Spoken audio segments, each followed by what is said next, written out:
Natuog mo miya to kay sayo may natuog ba? Kaning kapoy kas trabaho.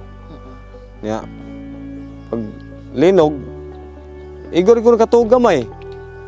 Nya pilmiro na ni niuyog abi nako kanang joke lang ba komedya lang.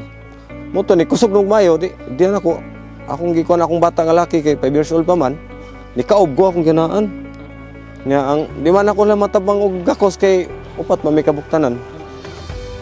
Patong pundo na mga bugas tong so kay linog na may gamay pundo niya. Mo talagi pag kuha na mo naglisod na mi sa pila ka adlaw kay among bugas budgeto na lang. Kaning tent namo ang among banig sa amo ang naa sa ground inana mo among need gyud og pagkaon sad siguro although mas sa pagkakaroon sa dinhi sa bukid-bukid kun naa lang kay saging malibre naman ka. Nangam sa ko'y payag, ang hanang may pamilya po itong taoralona. Pag magabi, ganahan ang gimis gawas. Gabi, pag mag-uwan, mamungko dami sa gawas, asa kan. Pag magabi, ang kami mahigda, o gani na. Mga bata na ko'y tulda.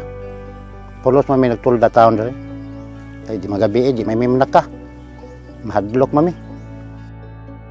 Kini atong napili kay for the past 4 days sige tag pangita og contact sa beneficiary and naka-recommend ani is because kini sila medyo layo gyud layo siya from the town so gamay ra ang makaabot diri ang ato ang expected na beneficiary diri expect nato mga 350.